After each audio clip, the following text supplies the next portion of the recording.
So Mars, you may know, is a little tiny red planet, and Jupiter is this humongous, big gaseous planet. And gravity is determined by the mass of an object. So Jupiter has a much more powerful gravitational field than does Mars.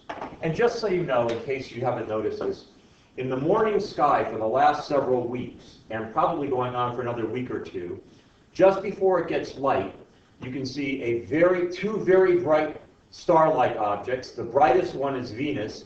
The next brightest one is Jupiter.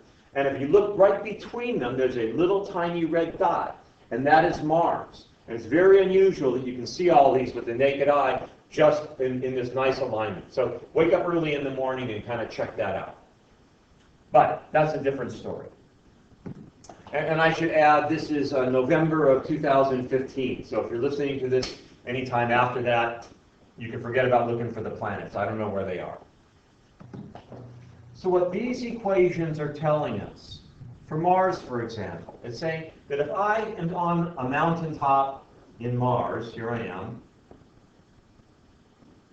and I'm holding a rock, a Martian rock, and I drop it. This rock is going to fall 1.86 meters for every second squared. So if I was to hold the rock and drop it and let it drop for 2 seconds, it would fall 1.86 meters times 2 squared, or 7.44 meters. Now, if I was on Jupiter, which I've decided is blue, I'll stay red, and I drop it, it would fall 11.44 meters times 2 squared. That's equal to 45.76 meters. Not surprising, since Jupiter is a much stronger gravitational pull. So these functions, this one right here for Mars, and this one right here for Jupiter, those represent distance to time functions. And we know that the derivative of a distance to time function gives us velocity. So, the velocity on Mars would be 2 times 1.86 t. This is Mars.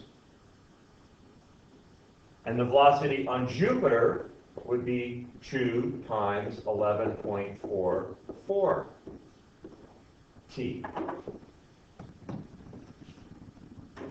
This is equal to 3.72 t, so velocity is equal to 3.72 t on Mars, and on Jupiter it's equal to 22.88 t. So the question is asking us, how long would it take a rock falling to reach a velocity of 16.6 meters per second? Well, that should be easy to figure out. On Mars, I would go 3.72 t is equal to 16. And on Jupiter, I would go 22.88 t is equal to 16. And I find, well, I have 16 divided by 3.72. So it would take about approximately 4.30 seconds on Mars to reach that velocity. And if I go 16 divided by 22.88, it would take, wow, less than a second. So about approximately 0.70 seconds to reach that velocity on Jupiter.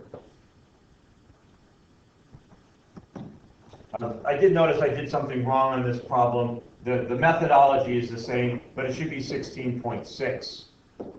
The answers will be a little bit different, but the methodology is exactly the same. So just to help you make sure you understand how to read these kind of problems, when you see S, generally speaking, they're talking about distance, and it's distance as a function of time. Here it happens to be as a function of time squared because that's what experiments have shown. But this is a distance to time graph. So if I want to find velocity, that is how quickly and in what direction I'm going to take the derivative